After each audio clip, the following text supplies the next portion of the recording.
The story unfolds on a battlefield littered with countless bodies, flames consuming everything in sight. Amidst the chaos, a lone warrior reflects on his role. He confesses that he is not the hero of this tale. In fiction, slaying more enemies on the battlefield elevates one to heroic status. Yet, as he charges towards a giant monster, leaping and cleaving it in half with his sword, he muses that reality diverges from fiction. In the real world, saving more lives defines a true hero, and by that standard, he is not a hero. Turning to a companion named Norse, he inquires about the number of remaining monsters. Norse replies that over 30 still stand, barely holding on, and asks if he can defeat them. The warrior responds confidently, asserting that he can, for no matter how many comrades fall, he always survives. Drawing blades from his own blood, he reveals himself as the Grim Reaper. Teetering on the brink of death, only to be reborn with greater strength, this is the story of the strongest warrior. The scene shifts to several months earlier. A convoy of trucks rumbles towards an unknown destination. A young man reflects on his 6 months of training as a new recruit in the United Federation of Humanity. He rides in one of these trucks, heading to the front lines. They finally arrive at the most intense battle zone, the 14th Frontline Base. The young man introduces himself as Shinogami Ai, 18 years old, and the last-ranked recruit in his training group.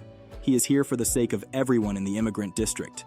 Another soldier, Kuzui Takaharu, seethes with frustration, unable to comprehend why someone of his top rank has been paired with a last-place loser. Kuzui had been first in recruit training, and the other soldiers mock Ai as well. Kuzui warns Ai not to drag him down, declaring his intention to live far from the front lines like an elite, not to die here like a dog. Ai, unfazed, questions Kuzui's lack of respect for those who sacrifice themselves. Kuzui, angered by Ai's audacity, grabs him by the collar, belittling him for his weakness and arrogance. As their argument escalates, another soldier directs their attention outside the window. A giant monster appears, roaring ferociously. Suddenly, everything around them is destroyed. Ai awakens in pain, disoriented, struggling to comprehend the chaos around him. Veterans are firing at something, only to be wiped out in an instant. Ai cannot believe his eyes. He wonders if this is merely a training exercise. He questions what they are fighting against, realizing that this scene is no exaggeration. It is hell. The captain orders the recruits to engage in battle, confirming that this is no drill but a real confrontation. Ai is stunned by the suddenness of it all. His first battle has begun without warning. Amidst the carnage, he sees a comrade's lifeless body, fear gripping him as memories of his childhood surface, memories of watching his parents being devoured before his eyes. Despite his terror, Ai summons his warrior spirit, letting out a roar that reverberates across the battlefield. The battle cry, a primal instinct, boosts his morale, reminding him of the harsh training he endured for half a year. Seizing a gun, Ai charges into battle, firing in a fury. Yet, despite his efforts, the situation remains dire. Before he can react, a fireball explodes nearby, sending him crashing to the ground. He awakens once more, disoriented and questioning the whereabouts of the enemies and his comrades. Is the battle truly over? Has he been the only one to lose consciousness? Desperation sets in as he calls out for his comrades, but there is no reply. He wonders if he is the sole survivor, anger boiling within him as he demands someone answer him. Suddenly, he hears a voice. Someone is alive. Rushing to the source, Ai finds monsters attacking a survivor. Without hesitation, he uses his gun to kill one of the monsters. The others turn their attention to him, but Ai refuses to back down. He kills a second monster before a third one stabs him from behind, ripping his arm apart and throwing him aside. Despite the agony, Ai desperately reaches for his gun as the monster lunges at him. In the last moment, he grabs the weapon and shoots, killing the beast. Breathing heavily, coughing from exhaustion and pain, Ai feels a brief sense of relief. He did it. But then the unfamiliar voice speaks again, asking if Ai saved him. Ai, still coughing, confirms that he did. The voice asks why Ai saved him. Ai explains that he couldn't just stand by and watch someone die in front of him. The voice, intrigued, declares that Ai is an interesting individual and that he has been chosen. Confused, Ai asks what the voice means, and he tells him to let him enter his body. But before he can process it, he enters his body, and the voice reveals itself as a demon, telling Ai to rise. 50 years ago, seeds from space descended upon Earth, marking the onset of a devastating nightmare. These seeds landed across the globe, and people watched in terror as they opened, unleashing monstrous beings. These creatures, known as Kaiki, demons from another world, descended upon the Earth and ravaged the entire planet. They move mostly in groups, feeding on human flesh and blood. In response, humanity united, launching a global coalition known as the Kaiki Warfront. Despite their efforts, humanity's existence hangs by a thread, teetering on the edge of fragile survival. A voice whispers in Ai's head, urging him to revive. He wakes up, shocked to find himself still alive. Confusion clouds his mind as he wonders if it was all just a dream. Looking at his right hand, he is stunned to see that it has transformed into something resembling a doll. Dumbfounded, Ai hears a voice asking how he feels. The voice seems calm, almost indifferent, and Ai demands to know who or what it is. The voice commands him to kneel in awe, declaring itself as the undead king Nosferatu, the king of the Kaiki. Ai is bewildered, struggling to comprehend the possibility that he has merged with a Kaiki. He questions what is happening, and the voice explains that they have made a contract. The voice dismisses Ai's confusion, mocking human intelligence and memory as inferior. Ai is further bewildered by the mention of a contract, and Nosferatu elaborates on what transpired after Ai unknowingly saved him. Ai is horrified to realize that he saved a Kaiki, mistaking it for a human. Nosferatu suddenly disappears, urging Ai to get up and run. Ai, still disoriented, asks what is wrong, and Nosferatu replies that they must flee before the others find them. They are coming. Ai looks around and is horrified to see monsters feasting on his comrades. Nosferatu informs him that he has decided to rest inside Ai's body until he regains his powers. Ai, frustrated, protests that Nosferatu cannot make such a decision on his own. The Kaiki King reveals that they are now one entity, and if they were to separate, both would die.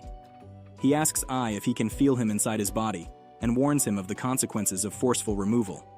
Stunned and frustrated, Ai admits to feeling a strange sensation in his chest. He curses Nosferatu, who replies that he is equally displeased with the situation. Living inside a human is uncomfortable, but there is no other choice unless Ai wishes to die. Ai, resolute, refuses to die, for there are things he must do. Grabbing his gun, he declares his intent to wipe out all the Kaiki. Nosferatu warns him that he will be killed, but Ai ignores the warning and charges at the Kaiki. As he begins shooting, something within him activates, and the world around him seems to slow down. One of the Kaiki attacks, destroying Ai's gun, but Ai realizes he has become faster. He punches the Kaiki in the face, sending it flying, the sensation akin to punching a tomato. Confused yet exhilarated by this newfound power, Ai's heart races as he speculates that the power might be a result of his merging with Nosferatu. Another Kaiki charges at him, but Ai swiftly turns and punches it, sending it flying as well. Realizing he can kill them with this power, he becomes excited and continues his assault on the remaining Kaiki. After a prolonged and intense battle, Nosferatu expresses surprise that Ai managed to kill them all. Despite absorbing Nosferatu, Ai remains conscious, showing a surprising resilience for what Nosferatu dismisses as mere livestock. Nosferatu asks Ai for his name, and Ai realizes that the Kaiki cannot move freely within him. Only a part of Nosferatu can manifest, meaning Ai still retains control over his body. Although he understands that merging with a Kaiki is a dire situation, Ai sees an opportunity to use this power to avenge those who have fallen. He introduces himself as Shinogami Ai, and Nosferatu, with a hint of amusement, remarks that it is a perfect and simple name for livestock. Ai seethes with anger, but Nosferatu continues, stating that he will be counting on him. Ai wakes up and finds himself in a hospital room. He wonders if everything that happened to him was just a dream. But then he sees the Kaiki munching on flowers and sighs. The area is the 14th Frontline Outpost. Ai tells the Kaiki not to eat the flowers. The Kaiki responds that they don't taste good at all, and he's not even hungry, which is a strange feeling for him. Ai tells him not to swallow it because it's gross. The Kaiki explains that they eat humans to survive, but it's no longer necessary. Ai thinks it's great because if his body were to eat people, he would have to take responsibility and die. He starts laughing, saying it must look hilarious. The Kaiki doesn't care about what Ai says and notices a bottle of water. Ai realizes that he can see clearly without his glasses. He grabs the bottle but accidentally destroys it. He takes off his shirt and is shocked to see his muscles. Right after assimilation, his body has become stronger, and his vision and muscle strength have improved. The Kaiki looks at him silently. Suddenly, Ai's childhood friend, Asuka Ba, who is a medical cadet, appears. She reveals that she heard a loud noise and asks if he's awake. Ai is stunned and greets her, realizing it's been a long time since he last saw her. He wonders if the Kaiki on his right hand has been discovered. She gets close to him and asks if he's feeling okay. He replies that he's all right. She notices the spilled water and asks if he's really okay. Ai assures her that he is fine. She hugs him, confessing that she was very worried and that if he were to die, she wouldn't be able to live either. Ai asks how he ended up there, and she explains that he lost consciousness on the battlefield and was found by the rescue team. She continues, revealing that he slept for 4 days, even though he wasn't injured. Ai quickly asks about the other survivors, questioning if he's the only one from the transport team. Asuka reveals that he was the only one found alive. All his comrades were eaten. Ai curses and becomes gloomy. Asuka tells him she needs to call the doctor, but mentions that he needs to change clothes first. Ai is confused and checks his hand, noticing that it has returned to normal. She asks if he's not wearing underwear and pants, and wonders why he's still shy at this point. She reveals that she's still a military doctor, even if she's an intern, and she saw everything when he was brought in. In a reluctant tone, Ai asks if she really saw everything. She tells him that she has been watching over him since childhood like a sister, and Ai replies that it's all thanks to Uncle and Auntie's care since childhood. Asuka asks if she's also included, and Ai responds that she is. She tells him it's been a while, and he's become really strong.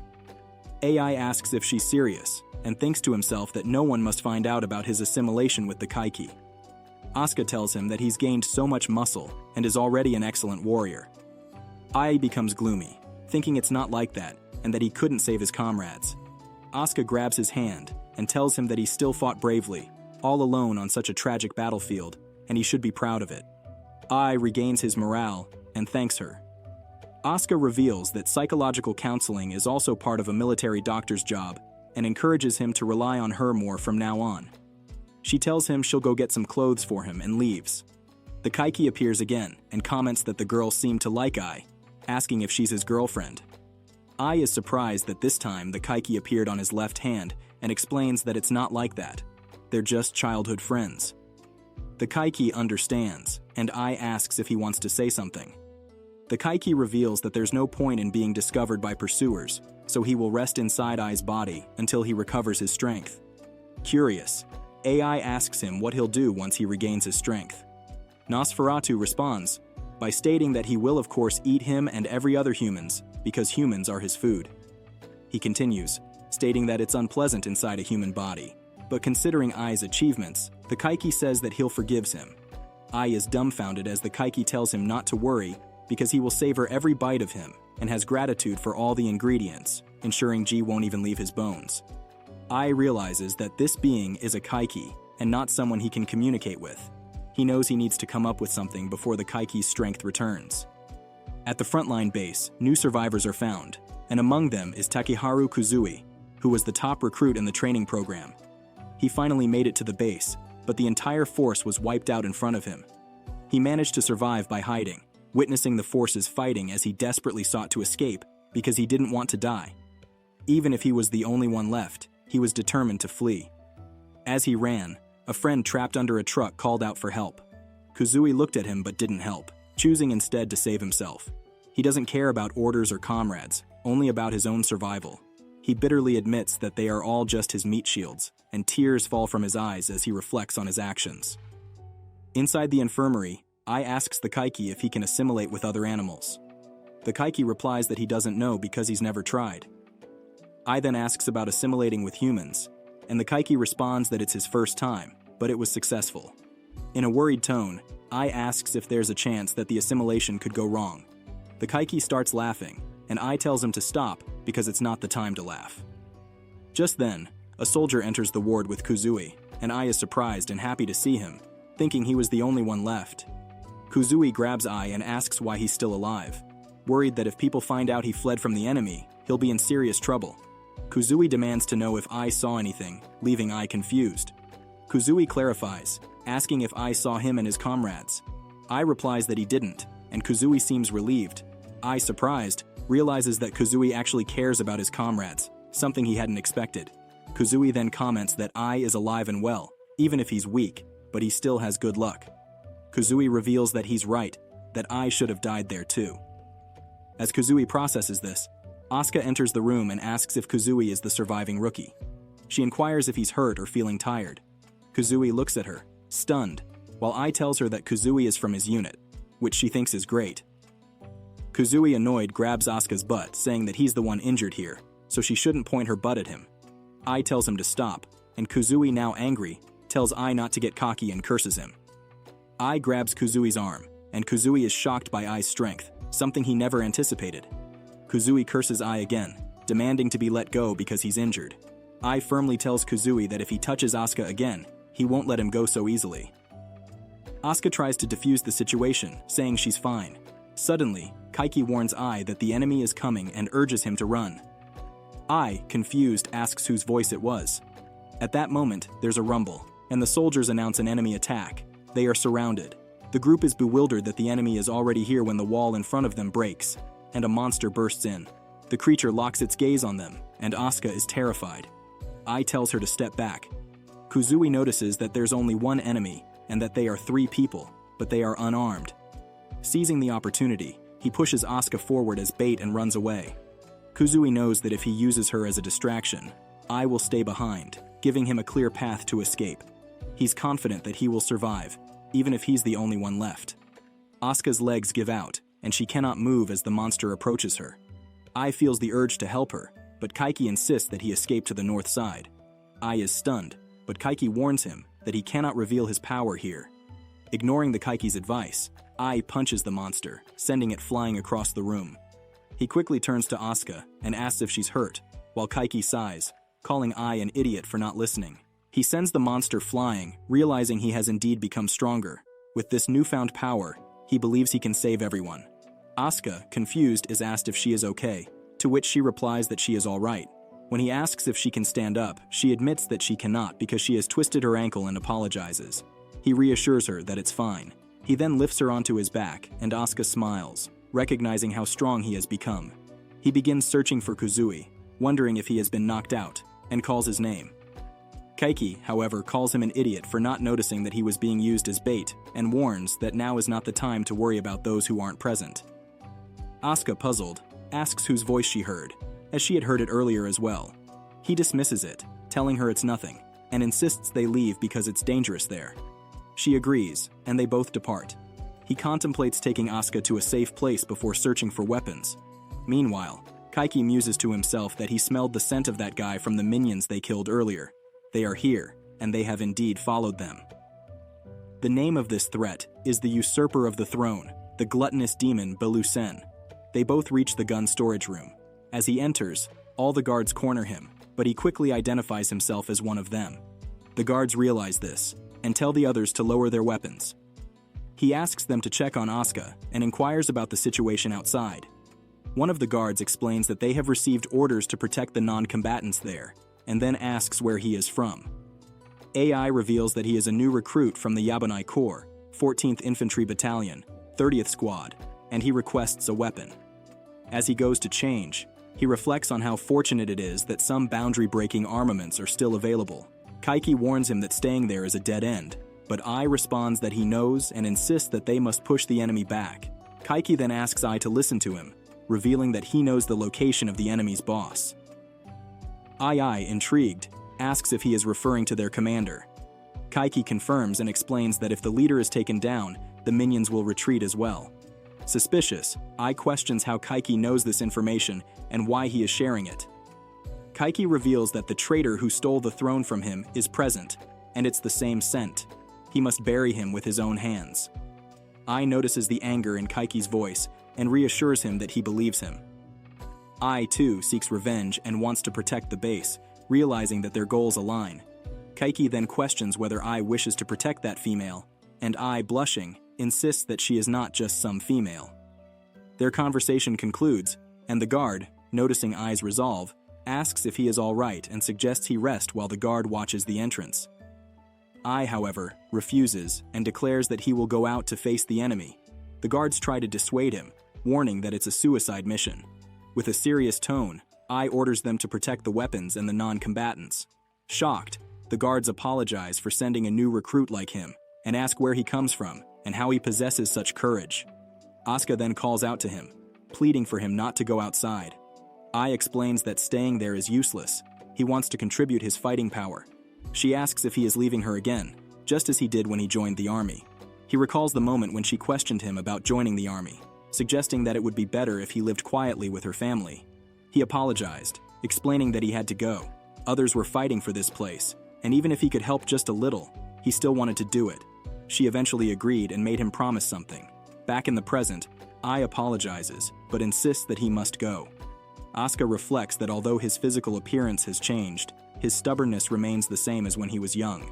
She makes him promise to return alive, and he promises that he will. While running, Ai asks Kaiki about the whereabouts of the leader he mentioned. Kaiki responds that the leader is 200 units northeast. Before he can finish speaking, they encounter a monster. The boundary-breaking armament, developed from Kaiki corpses through human research, is a combat exoskeleton suit designed for these battles. This suit can easily fight against a Kaiki, enhancing the wearer's abilities, strength, and agility. However, the true essence of the suit lies not in the suit itself, but in its weaponry, designed to penetrate resilient exteriors that are unaffected by tank shells and bombs. It's the only effective means against a Kaiki. To activate it, a person needs fresh blood containing ANF. Currently, only portable weapons utilizing ANF have been developed, but even with such limitations, they remain the best option against Kaiki, which are otherwise impervious to existing missiles and bombs. Ai shoots the Kaiki, killing it instantly. He wonders if Kaiki's power was used to create these weapons, but more importantly, he realizes that he indeed possesses the strength of a soldier. Ai then urges Kaiki to guide him to the leader. On their way, Ai saves a person, but leaves before the individual can express gratitude. Ai asks Kaiki if they are heading in the right direction, and Kaiki assures him that they are. However, Ai curses when they encounter another dead end, lamenting that he has only just arrived at this base and doesn't know his way around. Kaiki informs Ai that the leader is moving east. When Ai asks if it's the smell, Kaiki clarifies that it's different from what humans call smell. It's more like intuition and aura. Looking out the window, Ai is warned by Kaiki about enemies to his left. Ai quickly dodges a fireball and shoots, finishing off the enemy. Just as the handbook described, the Kaiki only use small fireballs indoors. Ai realizes that if he continues encountering enemies, he will run out of bullets and may have to retrieve ammunition from his fallen comrades. Apologizing, Ai reflects that he should allow the dead to rest in peace without disturbance and also wants to pay his respects. Kaiki, confused, asks why Ai is doing this since the soldiers are already dead. Ai explains that this is precisely why he feels the need to apologize. Ai then asks why the Kaiki use small fireballs indoors. Kaiki reveals that the minions consume more energy, and if they turn their victims into charcoal, they can't eat them. Continuing, Kaiki explains that eating humans alive is tastier, while sucking their blood is a waste, as humans have no way to escape. Ai, disturbed, tells Kaiki that he is a monster.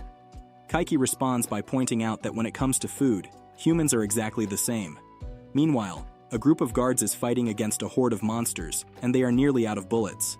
As they run out of ammunition, the monsters begin to close in, but Ai arrives just in time, ready to fight. He takes aim, and aside from his greatly enhanced physical abilities, Ai's moves align perfectly with the handbook. He pulls the trigger and starts firing, piercing the monsters one by one. By adhering faithfully to the basics, Ai demonstrates that even a simpleton can show great strength with serious training. He slashes through the Kaiki monsters in his path with a knife, his enhanced body proving invaluable in these situations. The other guards, witnessing this, are shocked because all of the techniques Ai used are detailed in the handbook, yet he is engaging in close combat with a knife. They ask where he trained for all of this, and Ai introduces himself as Corporal Ai Shinigami. When they inquire about his techniques, Ai reveals that they are the result of basic training. The guards are astonished, as no one learns wall running in basic training. The other team arrives and begins tending to the wounded. The lieutenant approaches Ai, telling him he did well and offering him praise. He then informs Ai that previous footage reveals the enemy surrounding their base, and they need to push them back. The lieutenant asks if Ai understands the situation. He further reveals that due to radio interference, they have no information about the enemy's combat strength within the base, and are unable to contact the command room. They need intel. The lieutenant inquires if Ai knows what's happening outside since he managed to break through. Ai, aware of the enemy commander's location, must convey this without raising suspicion. He tells the lieutenant that there seems to be a commander-like presence, while carefully judging the enemy's movements. The lieutenant asks if it's like a boss, to which Ai confirms. Ai then states that he escaped from Building C and believes the enemy forces are concentrated around Building B. The lieutenant, stunned by this information, asks if Ai is certain, to which Ai affirms. Another soldier urges the lieutenant to move to a safer location, emphasizing the need to act quickly. After a moment of contemplation, the lieutenant decides to follow Ai's plan, instructing him to lead the way. The lieutenant then rallies his men, declaring that they will take down the enemy commander, defeat the boss, and drive the monsters out of the base. The soldiers, morale skyrocketing, ready themselves for battle. Ai is amazed by their determination, which he finds fitting for the soldiers of the 14th Frontline Base. As they advance, they engage and take down the monsters that block their path. Soon, they encounter two Kaiki, who immediately launch fireballs at them. Ignoring the danger, Ai charges forward. The others shout at him to stop, warning that it's too dangerous. However, Ai, with clear focus, deftly cuts through the fireball, stunning the other soldiers. They watch in disbelief as he dives into the explosion, using the momentum to increase his speed. He swiftly decapitates one of the monsters with ease, impressed by the sharpness of the knife attached to his boundary-breaking armament. The second Kaiki attacks, but Ai counters using his legs to halt the assault, then swiftly snaps its bone with a counterattack. The soldiers are astounded by the ease with which he broke the Kaiki's arm. Knowing they can't afford to waste ammunition, Ai quickly dispatches the second monster with his knife. Pleased with his efficiency, he feels relieved to have handled the threat with minimal resources. As they move out once more, the lieutenant questions his soldiers if they could replicate Ai's feats. One soldier admits it's impossible, a sentiment the lieutenant shares. However, he quickly scolds them, demanding they stop daydreaming, and reminding them of his earlier warning that he won't let them off if they get outdone by a rookie. The soldiers, understanding, hasten their pace. Meanwhile, the other soldiers remain in awe of Ai's abilities, questioning whether he is truly a rookie. They express amazement at his capacity to perform such actions with his equipment. Ai humbly thanks them for the praise, adding that he still has a long way to go. He is accustomed to the thrill of the battlefield, the taste of blood, and the sensation of killing enemies. Despite the praise, Kaiki grows annoyed and mutters that Ai is an idiot. Suddenly, they are ambushed by a Kaiki, who captures the lieutenant, throwing the team into sudden chaos. Death tends to come at a time no one expects. The Kaiki growls and crushes the lieutenant's head, eliciting a storm of curses from the soldiers, who, driven by anger, open fire on the creature. It raises a hand to block the bullets, while Ai wonders if this might be the commander. However, grenades prove ineffective against the beast, which begins smashing soldiers into walls and sending them flying. Ai grits his teeth as they continue shooting at the monster, but it deflects their attacks and releases spikes from its body, impaling several soldiers. Ai is shocked to see that the creature is turning its own blood into spikes. He questions if this creature is the commander, but it's explained to him that it isn't. Despite the similarity in appearance, the commander has not shown up. This is merely a forcibly evolved minion, granted a portion of the commander's power. Even if left alone, it would eventually self-destruct, but they can't afford to let it go. Ai acknowledges that his bullets alone won't stop the creature, and that their only chance is to shoot through its head at close range. However, getting that close would mean certain death. As the other soldiers continue firing, Ai is told to use them as meat shields. He hesitates, questioning what is being suggested, and it's clarified that even corpses can be used as shields. Ai, incredulous, asks if they are serious, wondering who would fight like that. But as he sees more soldiers dying, his frustration mounts, and he decides to take matters into his own hands. Ignoring the risks, he leaps from wall to wall, determined to engage the Kaiki head-on. The others try to stop him, but he doesn't listen. The monster punches at Ai, but he manages to block the blow, though the force of it causes the wall behind him to crack. Somehow, he withstands the attack, leaving the soldiers stunned. The Kaiki growls, and Ai, recognizing the telltale sign that it's about to release spikes again, quickly leaps over its head.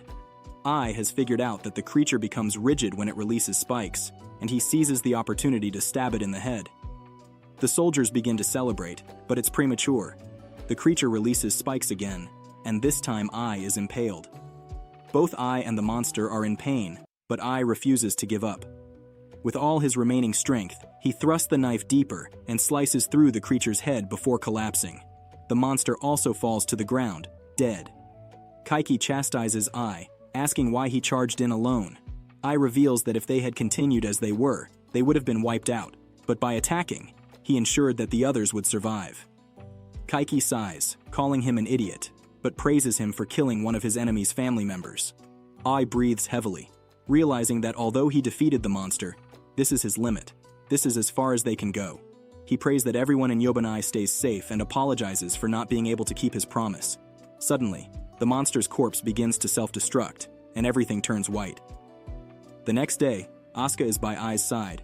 With tears in her eyes, she expresses her relief that he is still alive and unharmed.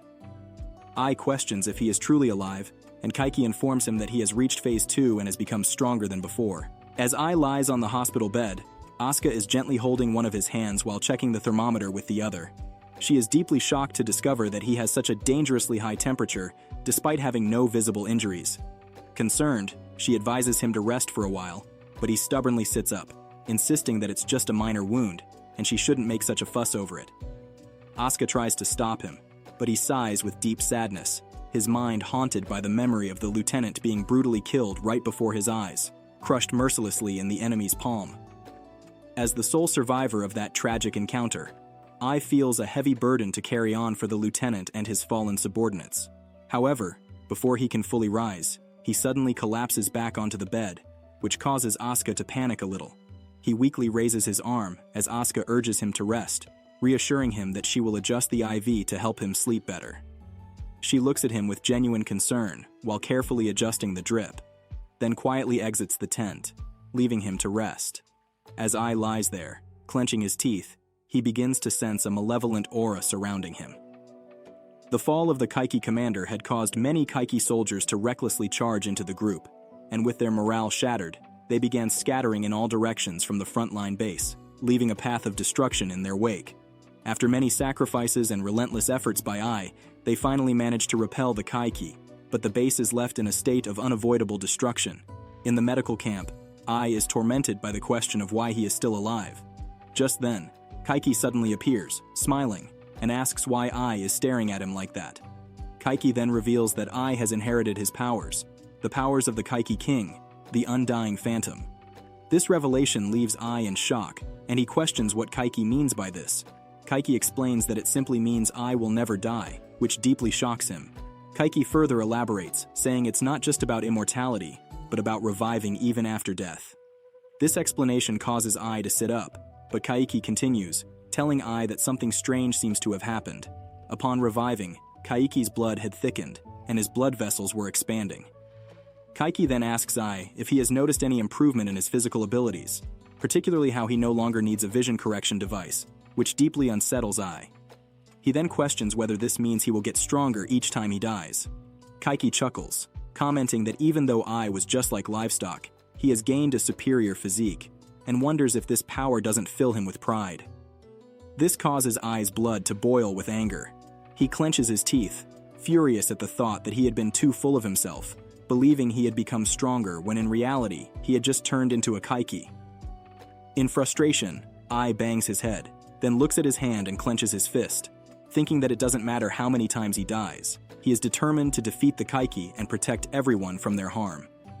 Kaiki laughs, remarking on Ai's spirit, saying it's just what he expected from someone who killed that guy's minions. Ai sits down, stating that while the special Kaiki may be incredibly strong, it feels as if he is on a completely different level. Kaiki explains that this is indeed the case, as he is the Kaiki King, and his very existence is on another plane altogether. In the language of livestock, they would be considered royalty and nobility, while humans would be mere commoners. Kaiki continues, describing how seed rocks fell on the earth at the end of a long journey. Among the many seeds that descended on this planet, there were several kings, but he is the one and only ruler over the king of seed rocks, the king of kings, the third generation. Curious, Ai asks if that is the reason Kaiki can speak, to which Kaiki confirms, saying that is precisely the reason. Their ancestors, the first generation born among the seed rocks, were creatures that inhabited this planet and understood its ecosystem. As they were stronger than mere humans, they began to evolve around the Earth, aiming to replace humans and rule the world by their own powers, to control the planet themselves. Ai, still confused, asks what it means to replace the humans, as he can't grasp how that could be possible. He further questions if the one who betrayed him was exactly like him. But Kaiki disagrees, explaining that it's not like that.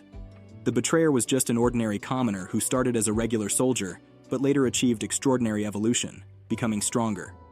Kaiki elaborates that each royal has special abilities.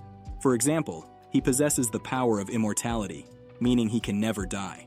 Though the betrayer was of a lower rank, he also possessed a similar ability. Kaiki sighs, as if burdened by this knowledge. Ai, still puzzled, questions what kind of ability Kaiki is referring to, confusion clear in his eyes. Kaiki, looking worried, finally reveals the word gluttony, explaining that the betrayer's ability allowed him to devour and absorb other abilities and powers completely. He could consume their aura and their powers, vaporizing them within his own body, hence the name Gluttonous Demon. This ability made him the strongest of all, holding the power of many Kaikis as he consumed other royals, gained intelligence, and eventually called himself Belusin. In the middle of this revelation, Ai interrupts to ask why Kaiki's name is Undying Phantom, which shocks Kaiki. He angrily admonishes Ai, saying that as livestock, he shouldn't call his name so casually, as it is too rude. Kaiki shouts at Ai in anger, but Ai only laugh and chuckle, stating that he will not comply with Kaiki's demands. This infuriates Kaiki further, and he demands to know what Ai means by this. Ai, still smiling, declares that from now on, he will call Kaiki Nos, and that will be his name. This only serves to further enrage Kaiki, who cannot believe Ai has the audacity to shorten the name of the Kaiki king. His face flushes red with anger. Ai, unperturbed, explains that shortening names is common practice, much like how Ai is a short and easy name for livestock to call. Kaiki grudgingly agrees with this observation, which causes Ai to smile, acknowledging he is merely following Kaiki's own example. Kaiki, now reaching the limit of his rage, bursts forth, incredulous that he, the king of Kaiki, is being compared to livestock. He demands to know if Ai is truly so foolish. Ai responds firmly, saying Kaiki has no right to call him stupid, or to address him in such a manner. Kaiki retorts that there is no need for pointless arguments with livestock like Ai, suggesting they should simply move past it. He then reminds Ai that, for the sake of his revenge, he should give it his all. With a smile, Ai declares that he will need all of Kaiki's powers and strength to kill the Kaiki, referring to him affectionately as Nos. Kaiki smirks in response, and the two lock eyes, both wearing knowing smirks. At the Yabanai 7th Frontline Base, helicopters are diligently delivering supplies, and people are bustling about with visible anxiety. Ai arrives, carrying a bag, a week after the devastation of the 14th Frontline Base. Asuka waves at him with a warm smile, and Ai waves back, momentarily uncertain whether she was genuinely signaling him or if he had misunderstood the gesture. Both Ai and Asuka have been reassigned to the Yabanai 7th Frontline Base, 7th Infantry Battalion. A man calls out to Ai from behind, and as Ai turns around, he is overjoyed to see his senpai. He fondly recalls the time they spent together, appreciating the bond they shared. The man expresses his heartfelt gratitude to Ai for looking after him at Base 14, and inquires if Ai has been transferred here as well. Ai, feeling a bit shy and modest, downplays his role, but the man insists that Ai's actions were crucial to their survival, patting him on the shoulder with sincere appreciation. A wave of sadness and regret washes over Ai as he reflects on his failure to save the lieutenant, and the haunting image of the lieutenant being crushed by the Kaiki replays vividly in his mind, overwhelming him with guilt. The man reassures Ai not to be burdened by such feelings, explaining that as soldiers, their duty often involves making the ultimate sacrifice to protect others. He emphasizes that the lieutenant fulfilled his duty with exceptional bravery as an officer of the United Federation of Humanity, fighting valiantly until the very end. He tells Ai that harboring guilt over the lieutenant's death would dishonor the lieutenant's memory and sacrifice. This perspective startles Ai, who admits that he is indeed profoundly sorry and carries a deep sense of regret. The man laughs heartily, noting that with such remarkable skill, it is understandable why Ai might feel this way. He continues to chuckle, saying that it's not a major issue, and that he will cherish and make the most of the second chance at life that Ai's actions have inadvertently given him. Ai smiles and nods his head. The man then says goodbye, waving and saying, "Until next time, let's meet again on the battlefield." Ai, lost in thought, struggles to grasp the meaning of this upcoming battlefield as he gazes at the expansive blue sky, reflecting on the new opportunity that lies ahead. The cities are under assault, with explosions devastating buildings during the 7th Infantry Battalion's second attempt at city reclamation, their final push. A Kaiki appears at the base, sending shockwaves through the soldiers who scramble to fend it off with their guns. Ai watches as the Kaiki charges, mercilessly decimating the soldiers in its path by throwing them to the ground and slashing them with its razor-sharp claws. The man, stunned, cannot believe that such a monstrous entity still exists despite the fall of every soldier. The Kaiki roars menacingly, surveying the area, and roars even more forcefully upon spotting Ai. The man tries to reload his gun, only to find he has run out of bullets. Panicking, he is seized by the Kaiki, which prepares to attack him with its other hand. As he struggles to break free, Ai races in from the opposite side, delivering a powerful stomp to the Kaiki and raising his sword to cleave through the monster from top to bottom. The Kaiki howls in pain and throws the man to the ground. It then turns its attention to Ai, who approaches and strikes its eyes with a fierce punch. Ai continues to assault the Kaiki from various angles, ultimately emerging victorious and standing atop the vanquished monster. The man, astonished, cannot reconcile that Ai is the same Shinigami he remembers, despite the clear evidence. Ai looks at him, shouting his name, and then moves closer to help him as he coughs and shivers uncontrollably. Ai examines him with shock, noting that his wound isn't severe and that reinforcements will be arriving soon. He urges him to hold on a little longer and to remain conscious. The man, with a grateful smile, says that Ai has saved him once again and given him a third chance at life. Suddenly, Kaiki removes the glove, and nervously he tells Ai that he senses a strange and destructive aura in the vicinity. He warns that they must evacuate immediately, as an impending catastrophic event is about to unfold. The atmosphere thickens with a sense of foreboding as a sound echoes ominously. Ai, startled, watches in horror as the Kaiki he just killed begins to burn and lava pours from its body. A massive explosion follows, enveloping everything, blinding light and deafening noise. Ai instinctively shields the man from the blast, but the destruction is overwhelming. The city is engulfed in flames, with fire and blood spreading across every surface, turning the entire area into a scene of utter devastation. The relentless assault of the Kaiki has left the area in complete ruin, and Ai's fate appears uncertain. If you've made it this far, please step forward and press the button.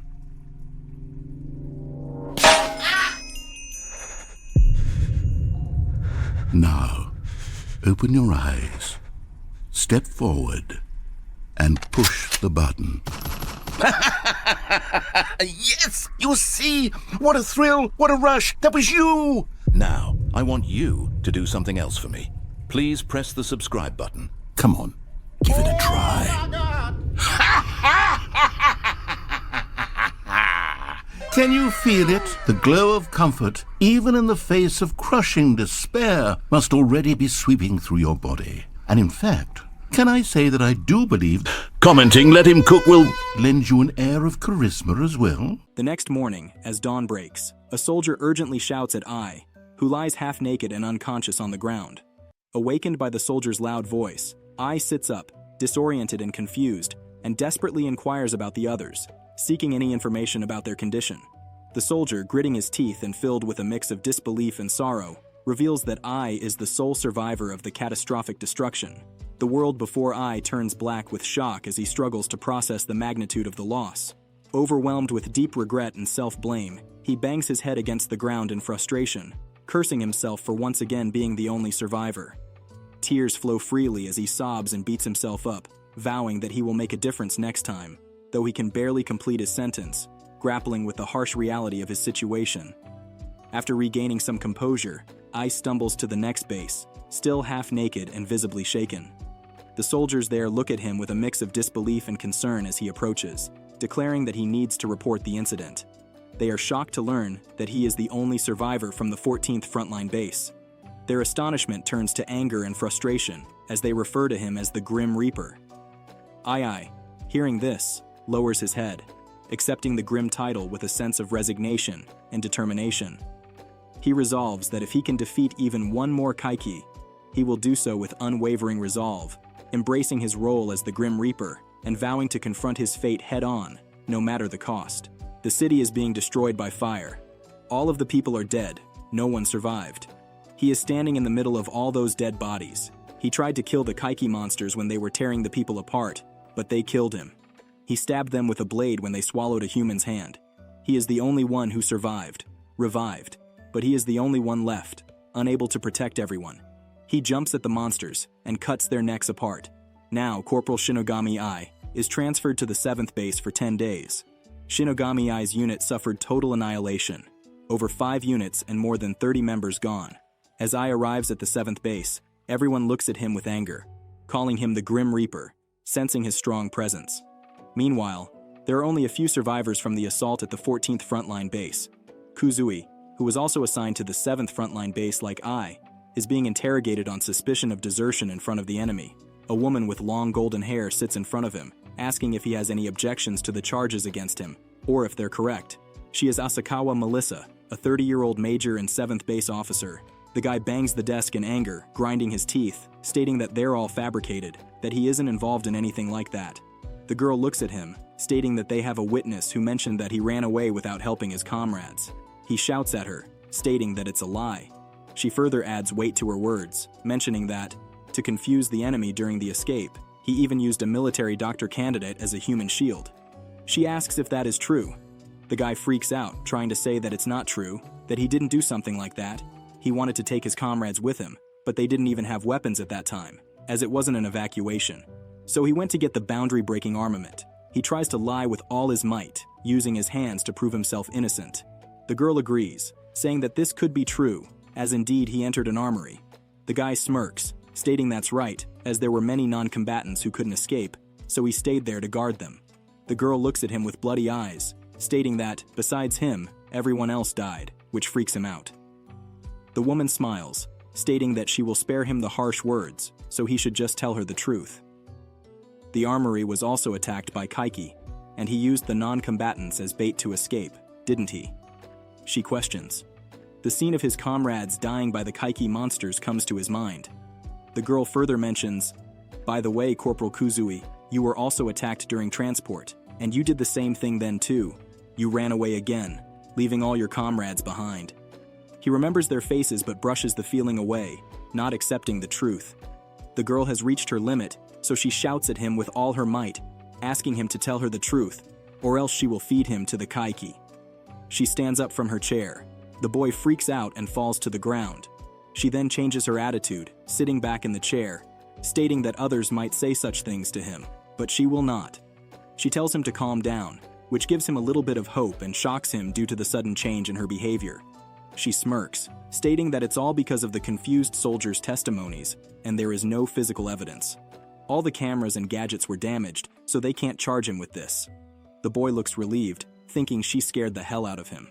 The woman then praises him, stating that she heard he was at the top of his class in recent training, so she hopes he will continue to work hard for the Yabanai company. The boy agrees. The girl then opens her tablet, stating that it's official. He is assigned to the 32nd Squad. She adds that it's truly wonderful for him to reunite with someone. He looks confused, and she explains that they were comrades at training school and were also together on the transport truck and at the 14th base, the Grim Reaper, Ai.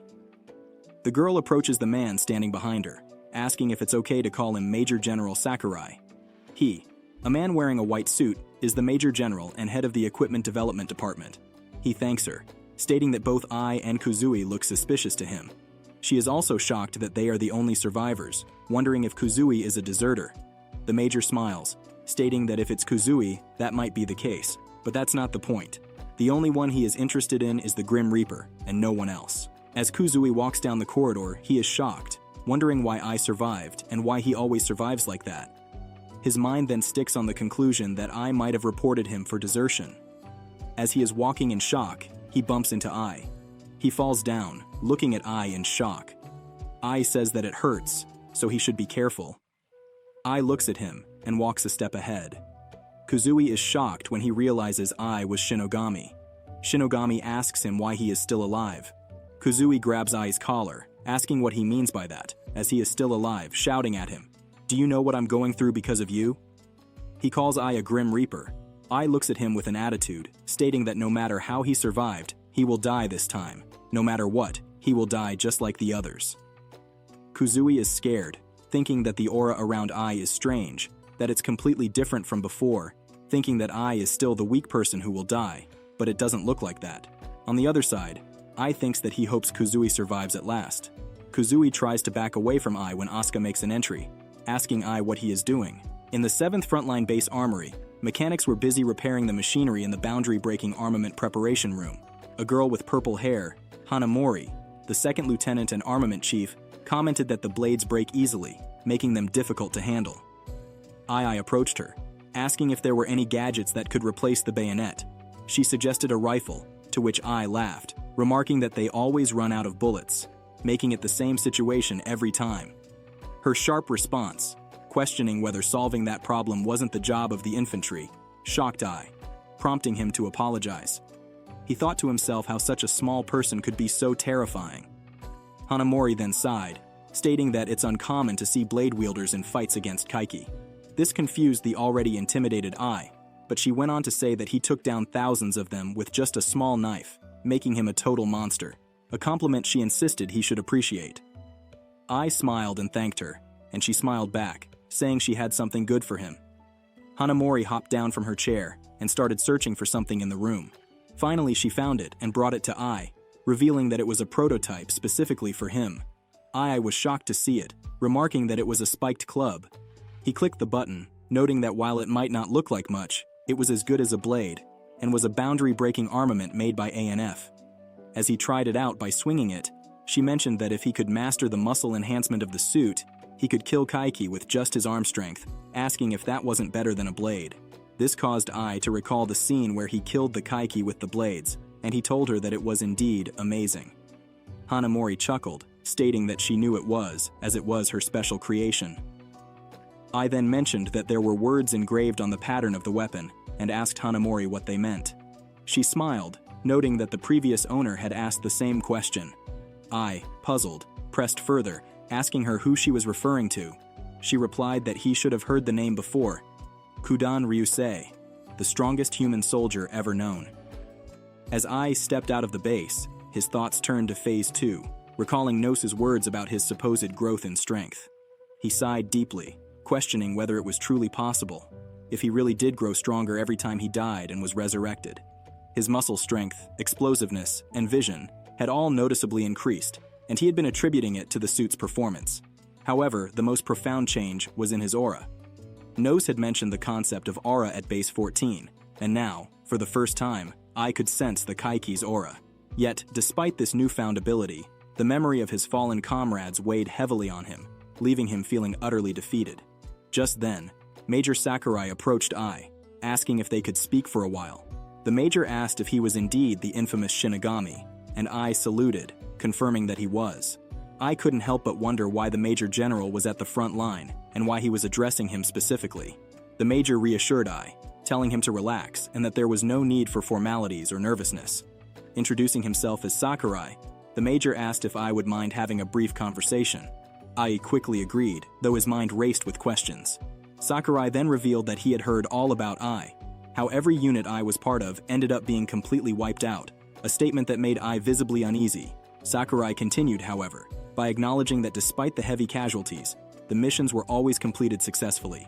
He recounted specific instances, such as when Ai had ingeniously used a truck as a decoy during a critical transport mission, ensuring its protection until the very end.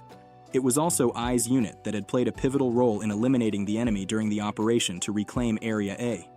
If Sakurai were to list every one of Ai's accomplishments, the list would be endless.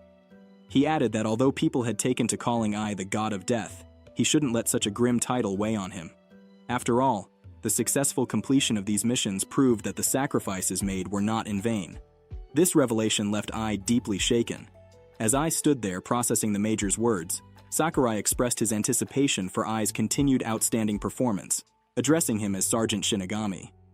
Ai was stunned by the promotion and asked if it was truly meant for him. The Major confirmed, explaining that, of course, it was.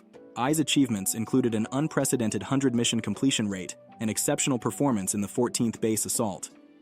Despite the nickname God of Death, Ai had earned Sakurai's deepest respect as a soldier who never gave up. Ai, humbled and emotional, told the Major that he was too kind, to which Sakurai responded with encouragement, saying he eagerly looked forward to seeing Ai's future successes. With that, Sakurai bid him farewell. Ai saluted once more, his hands trembling as tears welled up in his eyes.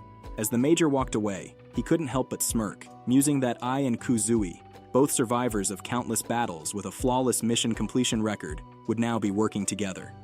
The thought amused him, and he chuckled softly to himself as he disappeared into the distance. As the armored personnel carrier rolled onto the battlefield, the squads on board braced themselves. 32 soldiers were packed inside, and the tension was palpable. Suddenly, a major's voice cut through the commotion, shouting at them to keep their heads down. He warned that the enemy was tracking their location through radio signals, so they were switching to radio silence. This major, Kondo, was the squad leader. He reminded them of the large-scale operation from 6 months ago, stressing that this time they would be launching the first attack. He emphasized that continuous cover fire after the assault was crucial, urging them to charge in before the cover dissipated. He asked if they understood, and the soldiers responded in unison, confirming they were ready. Kuzui glanced at the boy beside him, a sense of recognition dawning. He realized that the boy was Nu, the top killer from the 7th base, and next to him was Tachikawa, the second-best killer. Kuzui thought to himself how the top performers from the 7th base and their squad leader used to be in special forces. It was a gathering of VIPs, and he wondered how he had ended up in this unit of all places. He reminded himself to forget about that. The key was to get in with these big players. He decided to approach them, but before he could, they approached Shinigami, who agreed and introduced himself as Sergeant Ai. Kuzui then approached Tachikawa, asking if he was right, to which Tachikawa replied that he looked forward to working with him, calling him Grim Reaper Ai. The leader joined the conversation, questioning why he was called the Grim Reaper, to which both men told Ai that they were going to follow his lead. Kuzui is furious, wondering why an underdog like Ai garners so much attention from the big shots. His frustration grows even more intense when Ai boldly declares that he will take the lead. Kuzui, sensing something strange, feels a powerful aura emanating from Ai. It unsettles him. Ai seems like an entirely different person, someone transformed by some unknown force. Kuzui tries to dismiss his uneasy thoughts, but his attention is drawn to a peculiar sight, a flower blooming in the middle of the road. He squints, realizing with a shock that the flower is growing out of the corpse of a Kaiki. The eerie scene sends a chill down his spine, but before he can dwell on it, the leader commands them to move out, signaling the start of the battle. The once dark city, now shadowed by eagles circling above the 7th District's human containment zone, becomes the stage for the impending conflict. Kaiki approach from all directions, their movements swift and calculated as they converge on the zone. Ai steps forward confidently, while the rest of the soldiers hang back, watching him with a mix of awe and apprehension. Ai's mind races as he recalls their strategy. Thanks to the decoy unit and maintaining strict radio silence, they successfully avoided early detection. Now, their armored vehicles are in position, ready to provide covering fire. Turning back briefly, Ai reflects on the situation. The only weaponry truly effective against the Kaiki is the boundary-breaking armament, yet it's currently restricted to portable forms. In the past, large rock-based artillery, complete with missiles, was the star of the battlefield, but against the Kaiki, such weapons were only mildly effective.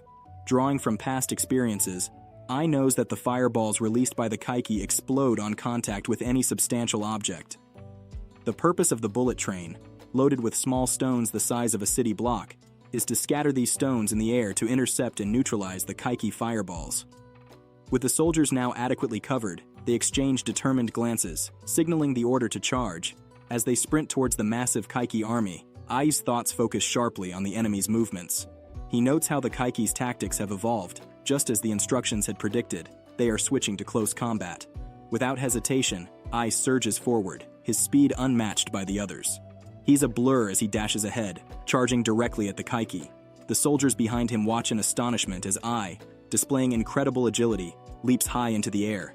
In one fluid motion, he brings down 2 Kaiki with precise, lethal strikes, his every move calculated and deadly.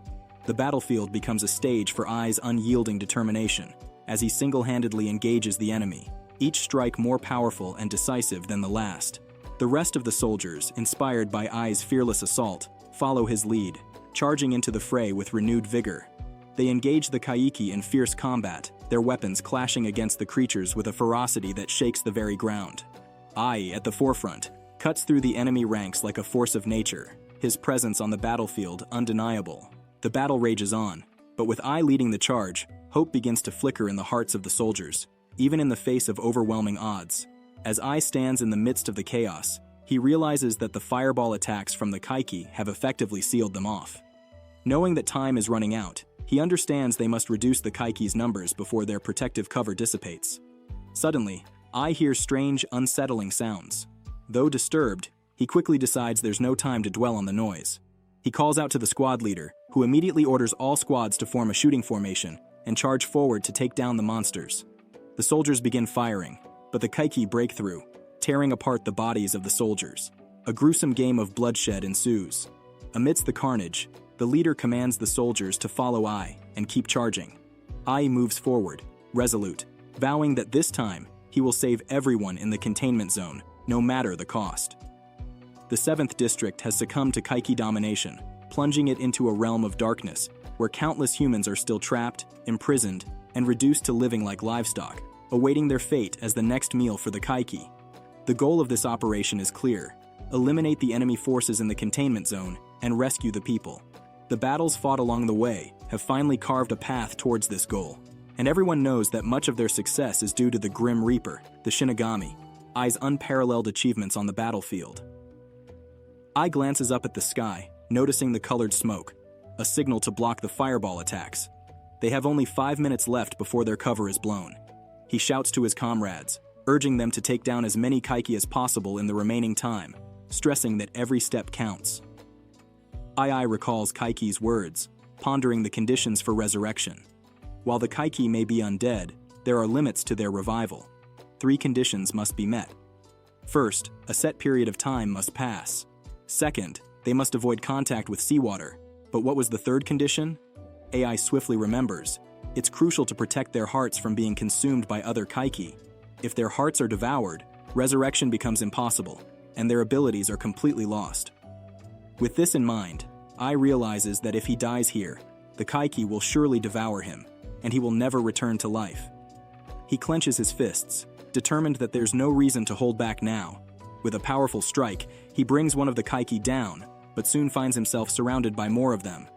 Glancing at the sky, he notices the light has turned yellow, indicating that only 3 minutes remain. Undeterred, he shouts at the Kaiki, declaring that if they don't come to him, he will go to them. The Kaiki screech in response, and Ai charges towards them with all his might, leaping into the fray. Amid the battle, Ai is distracted by the strange sound again, wondering why it has resurfaced out of nowhere. But even as he ponders this, he continues to slash through the Kaiki with his sword. As he fights, he contemplates the possible meaning of the sound when he sees the Kaiki preparing to launch another fireball attack. Ai quickly turns to the soldiers, shouting at them to get down. The Kaiki unleash a barrage of fireballs, and Ai, looking back, realizes that their cover hasn't yet disappeared. They're already under attack again. Was the sound just now a signal? Ai can't shake the feeling that there's more to it than meets the eye, but there's no time to dwell on it as the battle rages on. Kaiki asks Ai if he's alright, noting that there are a lot of annoying communication sounds buzzing around.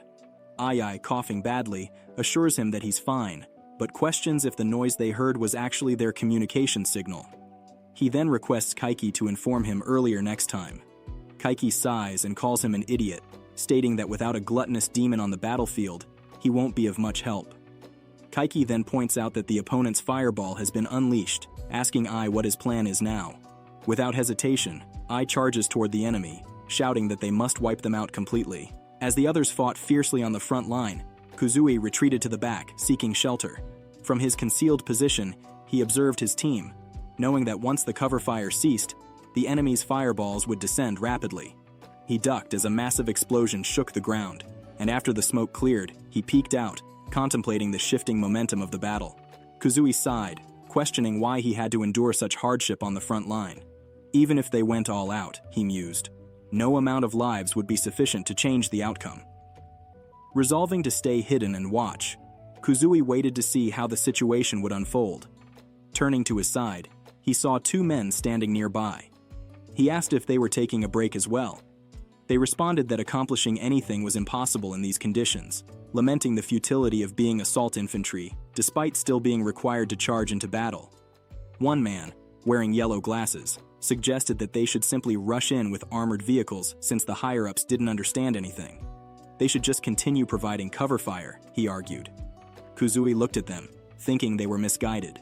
Without boundary-breaking armament, armored vehicles were just larger targets, and without proper cover, their survival would have been impossible so far. Kuzui stood up when he heard the leader shouting for an attack and urging everyone to be brave. He observed the yellow-glassed man laughing and questioning the order. The man dismissed the plan as foolish, arguing that the trench was a good spot to wait out the battle, suggesting that playing dead would end the conflict naturally. Kuzui smirked, feeling a sense of superiority. He declared that he should not be compared to their kind, and asserted that his skills allowed him to survive without hiding in a trench. The yellow-glassed man grew angry, demanding to know what Kuzui meant. Kuzui's explanation, that he was only observing and his skills ensured his survival without a trench, caused both men to break out in laughter, which shocked Kuzui. They then challenged him to demonstrate his battlefield skills. Reluctantly, Kuzui accepted. Though he clenched his teeth and insisted he was simply observing the situation, the yellow-glassed man dismissed him as a novice. Pointing to a figure on the battlefield, he said that the individual survived solely through skill. Kuzui turned his attention to the field and recognized the figure as Ai, who stood alone amidst the chaos. Ai, visibly worn out from the continuous fighting, was still swinging his sword with relentless determination. Despite his reinforced body, he struggled to use it effectively. The battlefield around him was chaotic, and fatigue was evident in his movements. Ai thought to himself that if the situation continued like this, they would all die. He pressed on, feeling a growing sense of desperation. From a distance, Nos observed Ai's struggle and approached him with criticism. Kaiki said bluntly that he is making too many pointless moves. In fact, he is fighting without any sense, so he needs to be more precise, as his reliance on sight alone isn't enough. Ai, angered by the criticism, demanded clarification. Nos responded by advising him to use all his senses to perceive the enemy's aura, rather than relying solely on visual cues. This advice seemed abstract to Ai, who was already overwhelmed by the battle. He exhaled deeply, trying to grasp Kaiki's instructions. Determined to improve, Ai took a moment to refocus. He closed his eyes briefly, tuning into sensory input beyond sight. The sounds of battle, the scent of smoke and blood, and the vibrations of the ground began to form a clearer picture of the situation. With renewed focus, Ai attempted to integrate Kaiki's advice into his strategy. He became more attuned to the nuances of the fight, adapting his tactics in response to the evolving circumstances. Kuzui stared at Ai, grappling with the unsettling thought that he might actually be inferior to him. The boys next to him chuckled, questioning what had captivated his attention, suggesting that he couldn't possibly match up to someone like Ai.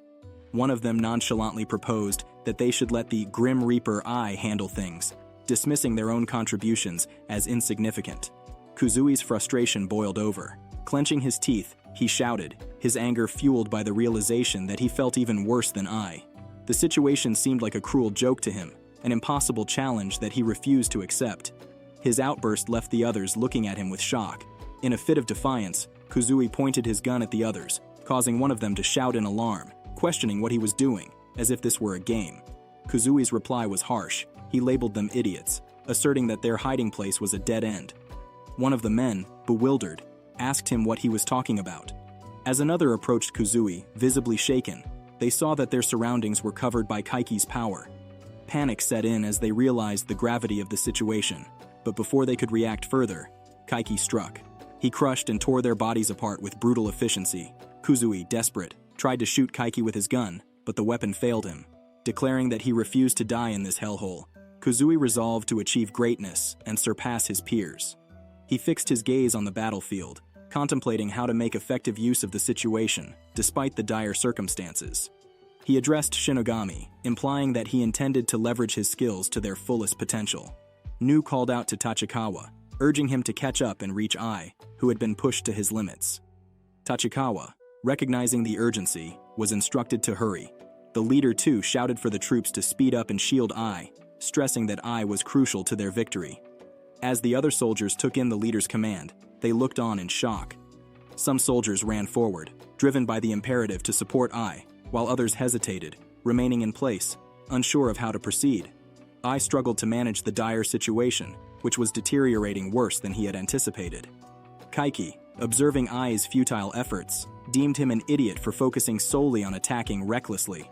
Ai checked his gun, only to find it empty once again. He reached for another weapon, but Kaiki's power surrounded him from all sides. Ai swung his weapon in a desperate bid to fend them off, but his efforts were in vain. As he stood, one of the Kaiki monsters hurled him into the air. He cried out in pain, then jumped downward, striking several of them before landing clumsily. Exhausted and battered, Ai found himself sitting in the middle of the battlefield. Kaiki's forces leapt towards him, and Ai swung his weapon without strategy, pushing them back. His breathing was labored, and he was completely worn out. As he observed the growing pool of his own blood and the encroaching blur in his vision, Ai realized the severity of his condition. He knew that if he didn't act quickly, he would succumb to the relentless onslaught. Nose watched with concern, knowing that if Ai died, the smaller Kaiki monsters would consume and absorb him.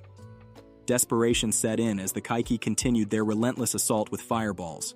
Ai attempted to retreat, but was struck by one of the Kaiki monsters. As he fell to the ground, more Kaiki leapt towards him. Nose, calling Ai foolish, witnessed a surge of power erupt from Ai's body, slicing through the attacking monsters. Ai, shocked by this unexpected turn of events, managed to rise. Kaiki, addressing Ai, remarked on his good fortune, referring to him disparagingly as livestock. Kaiki noted that Ai's bleeding had stopped. Nose, with a hint of amusement, offered to assist Ai but under the condition of remaining unseen. Ai, bewildered, inquired if that was Nas's ability. Nose chuckled, explaining that controlling blood was his specialty as the king. He intended to demonstrate the disparity between them. Ai, struggling to stand on trembling legs, questioned why Nas had not used this power earlier. Kaiki explained that assisting livestock was never part of his plan. Both of them stood, with Ai reflecting on the unexpected aid he had received. Kaiki commanded Ai to bleed for his king, and as the blood flowed from Ai's body, he retorted that Nos should be the one to lend him power. Ai then began to run, with Nos eliminating the Kaiki monsters in his path. Above, a large Kaiki observed the unfolding scene with keen interest, its presence adding a new layer of danger to the already intense battle.